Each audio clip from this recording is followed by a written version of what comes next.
What's up, YouTube? It's your boy Cisco, and we're back with another video, guys. So today I just came to a Farrell. They got an event going on today. So if you guys can see over there, Farrell right there. I don't know if you can see the big sign, but anyways, guys, yeah, we just came here today. We're gonna come here and just check it out. They got a little stuff going on here. Mike is over there. I just got here, so I think Era's gonna be here too. So we'll see what happens, guys. So but yeah, guys, we're just gonna check it out and see how it goes today. Hope it's a good event. So Ryan's not gonna be here today. Yeah, I think the doors opens at 9, so we'll see how it goes, guys. All right, I'll see you guys in a bit. Yep. Let's sit all the way over there in the corner.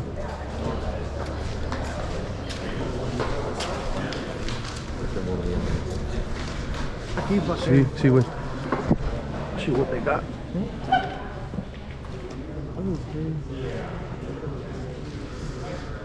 Ready? More. Everybody's had a lot of people have energy drinks and coffee, so hopefully you'll stay awake. I didn't. I'm sipping on an energy drink too, so I think we all need it today. Thank you for coming.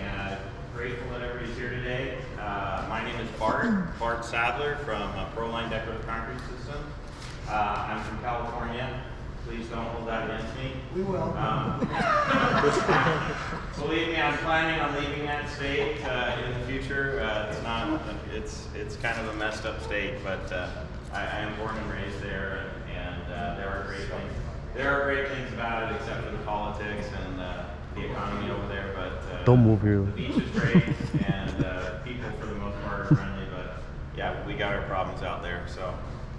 Anyways, I love coming out here to this part of the country, especially visiting Farrell. Farrell is one of our best distributors, and they really do things right from service, sales, the stuff they stock. So I really enjoy traveling around to the different Farrell locations and doing training classes. And yeah, I've been doing training classes for a while. I do a lot in the U.S. and then I do international trainings as well. I just love traveling around and teaching people how to use these products. I've been in the industry for a while. My dad and my uncle and I started a company back in 1986. I wasn't with the company at that time. I was still in high school, I think. But basically, once I graduated college, I joined the family business.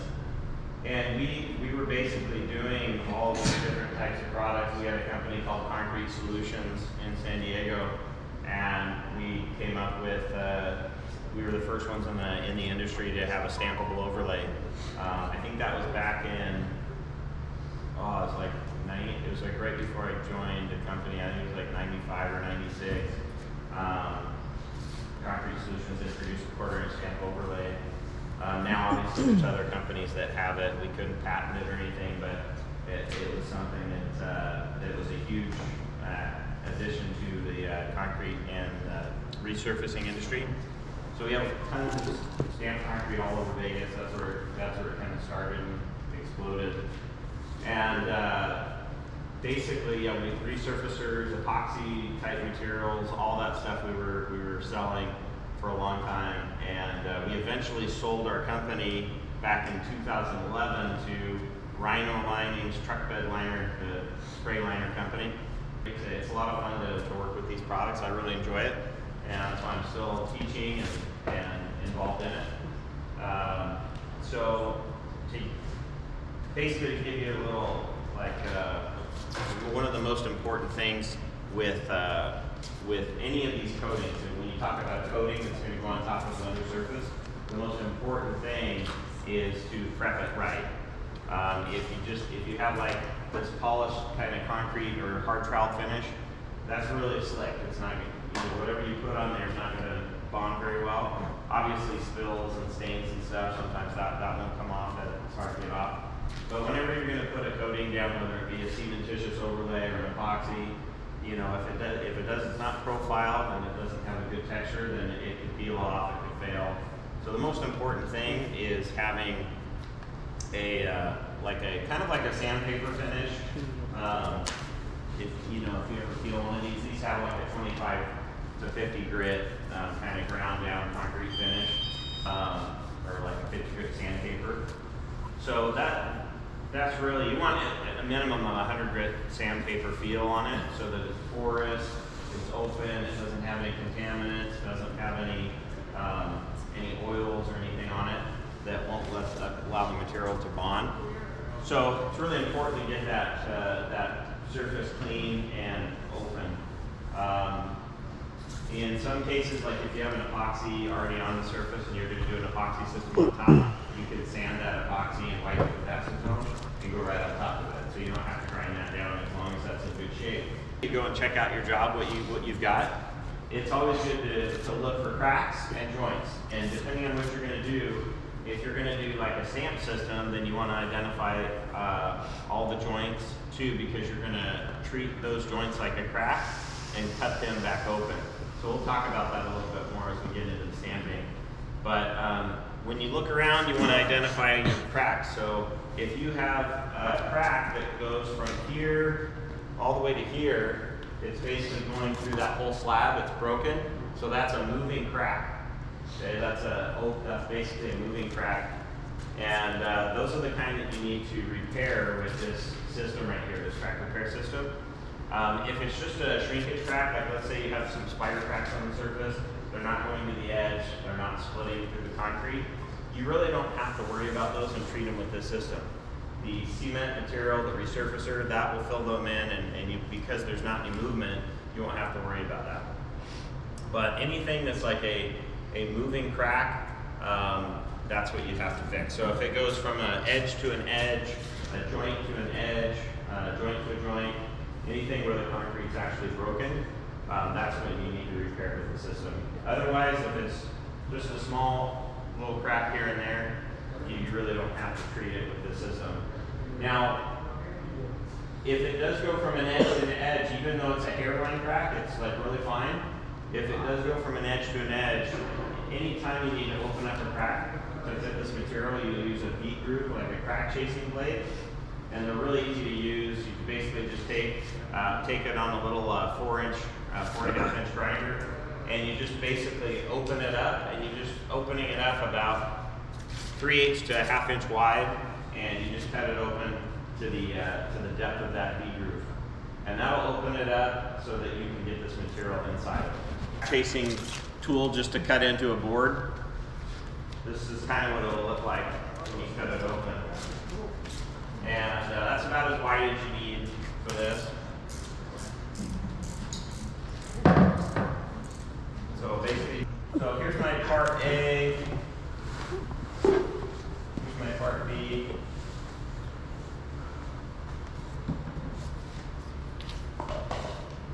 And really, you don't mix up a lot at a time. You just want to mix up small amounts, because it will go a long way, and you don't want it to be drying and curing on you. So yeah, this just gets mixed up 1-to-1 pretty quick. And it doesn't take much. I mean, it mixes really fast. And then I've got some number 60 silica sand right here. And usually you'll do at the most 1.5 parts of silica sand to, so let's say that you did a half of one of these cups of A and half of one of the cups of B. That'll be like basically your 1 part of mixed material.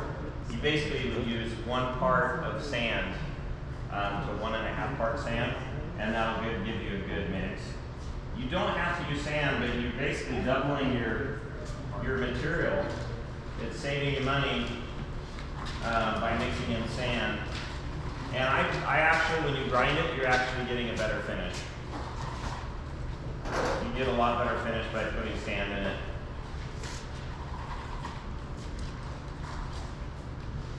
So you want to mix it, you don't want to mix it too thick, but so I'll show you what I do. Actually, this board doesn't really need plugs, but if you grind out and you have material, if you basically have it open on both sides right here, I take a cup and I mix like a little bit of, I make more sand with it, so it's really thick. And then I'll actually use that to pour in thicker material on the side so that it creates plugs. That way the material won't ooze out. But this one right here doesn't have it. Yeah, a little trick to the trade. Well, so basically you just fill it. Bart, what is it that you're using there right now? This is rapid repair. This is, yeah, rapid repair and sand. So basically, that's the way you leave it, just like that. Whether you're going to do epoxy system or whether you're going to do a cement-based system, you just fill it like that and just keep working, filling your cracks in. If you're going to do a stamp overlay, which we're going to do over here, we'll do a stamp overlay over here. If you're going to do a stamp overlay, there's a lot going on when you're stamping, and you want to kind of keep your pattern consistent.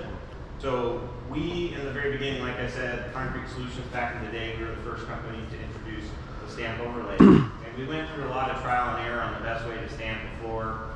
And if you're using texture skins, you can get away with like not filling in the joints and just kind of, I mean, pretty much a texture skin, you can overlap it any which way you want. But whenever you have pattern stamps and you want the pattern stamps to look good and just flow, that pattern to flow over an area, what we ended up doing, both because stamping, you have to kind of have to keep cruising. It is because you have to keep cruising and you want that pattern to lay out. So what we do is we'd actually, whatever kind of expansion joint or control joint it was, we would actually repair it with the crack repair system like this. Right? So I'll show you that in just a second. But for just the Pro Stamp, or like let's say you had any kind of resurfacing where you wanted to take a joint and make it smaller, if you had a 1.5 wide crack or 2 inch wide, joint or 2 inch wide joint, and you wanted to make that a lot narrower, you could actually use the system and then cut it back open after you're done with the resurfacing system. But that's just for like the cement-based material. Most of the time, even for the cement-based material, you don't need to do that. All right, so if I was just gonna go over this, it's gonna take like 20 minutes for this to dry, but if this was gonna be an epoxy floor, then all I have to do in 20 minutes is just grind that flush, and then it's ready to put the primer coat on it. Whatever your primer coat is, it's ready for that.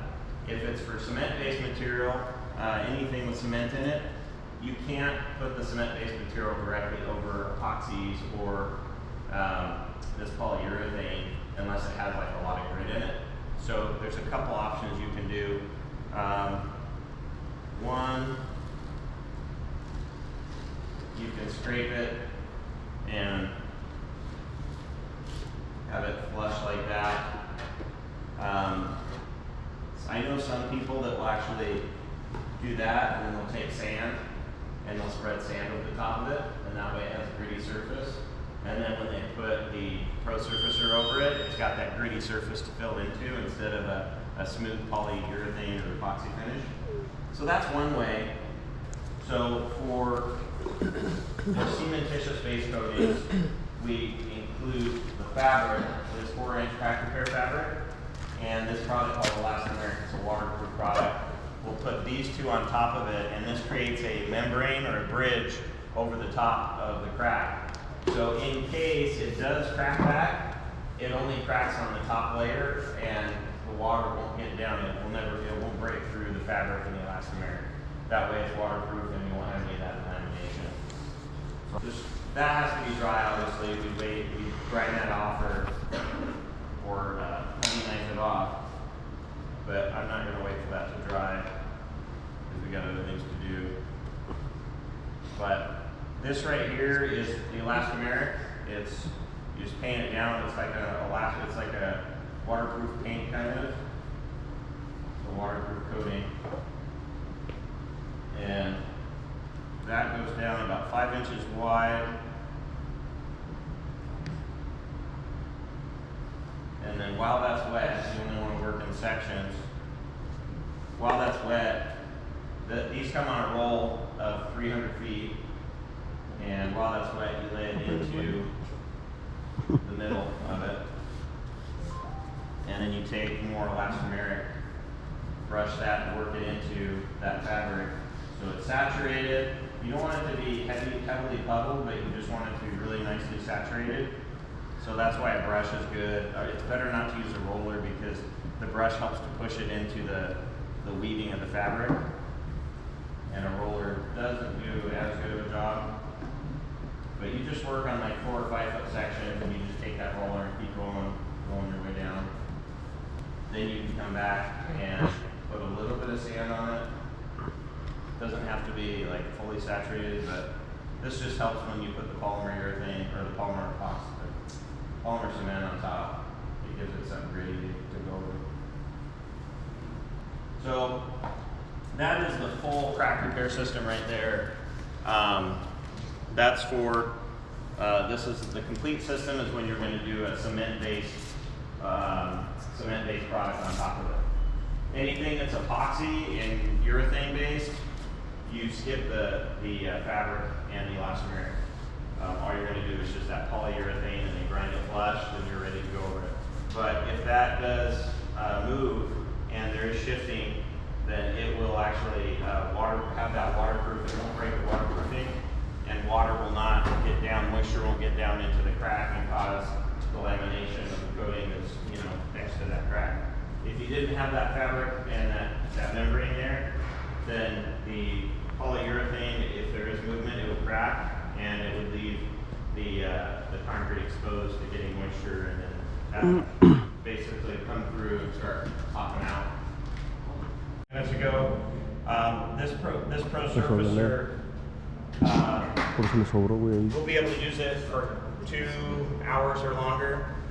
It'll start to thicken up a little bit. It's thickening up a little bit as we go, but still usable. And if I want to add a little bit of water, like if I just go and mix it with a drill mixer, it's going to freshen right back up. It'll loosen it a little bit. For the wood finish, I'm just going to use this hand trowel to show you how to get that finished, but you can use a walking trowel that's on a swivel. You can use a walking trowel for this. Anything that gives you this finish to where you want that trowel finish to kind of grip the sticky polymer, you just want to go back and forth and it pulls up the material. So, for example, all I'm doing is going back and forth. So whether you're using a hand trowel like this, or you're using a walking trowel, just walking it with spiked shoes. A lot of natural stone and wood and things are never completely perfect, and that's what makes them more authentic.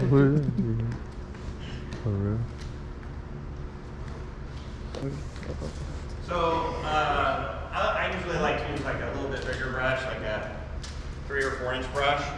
But while it's wet, now you can come back and do, basically if you want a knot in the wood, you can actually use this to kind of create a knot. Yeah, if you have any problems, let me know. I'll Farrell and make sure that. All right, bro. See ya. Take care. Yeah, you too. All right, thank you. See you. Where's there? He's over there. He's walking. Well, head out. Taking off? Yeah, go ahead. Take care. I gotta go somewhere else. Okay. Well, thank you. Yeah, absolutely. Thanks for coming. I'll see you around. Thank All you. right, sounds good. Yep.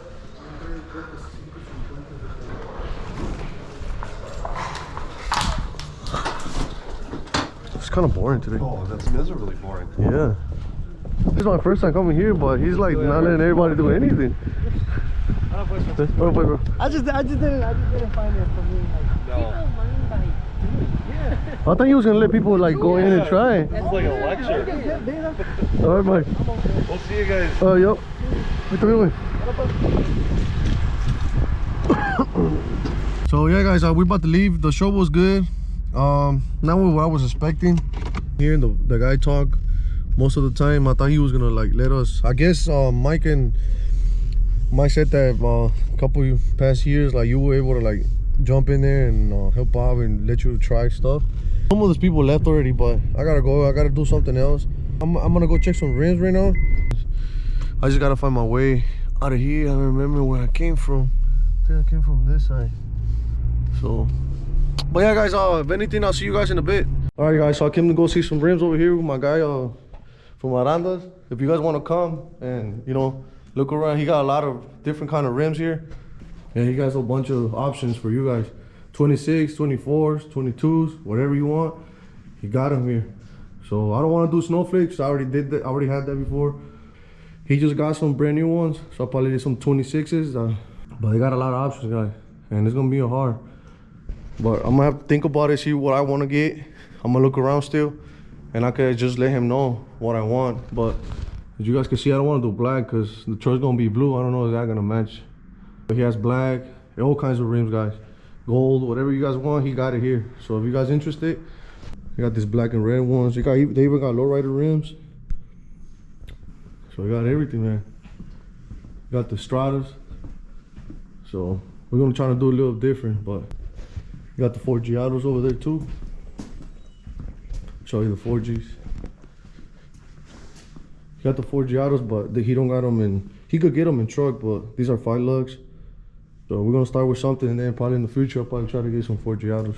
All right, let's see that. What's up, Cisco, man? How you doing? This is the main guy. So if you guys interested, How you doing? I already told him, bro. Tell them about you, about everything they have. So if they're interested, they can come holler at you. Yeah, let me know. We'll be here for you guys, man. Yeah, whatever you need. 26, 28s, Everything. 4Giato, Rucci, replicas, off-road. Yeah. A little bit of everything, man, yeah. Well, all right, bro. Well, that's it. Yeah. All right. We'll be in touch. All right, Cisco, let me All know. right, yeah. Check this truck out, guys. This is a nice truck right here. This is clean. Really clean truck. Look at the ramp over here too. So I'm thinking about maybe getting some rims like this, but like in chrome. Oh, I don't know if I should go back, but I don't know if I want to go back to those, We'll see.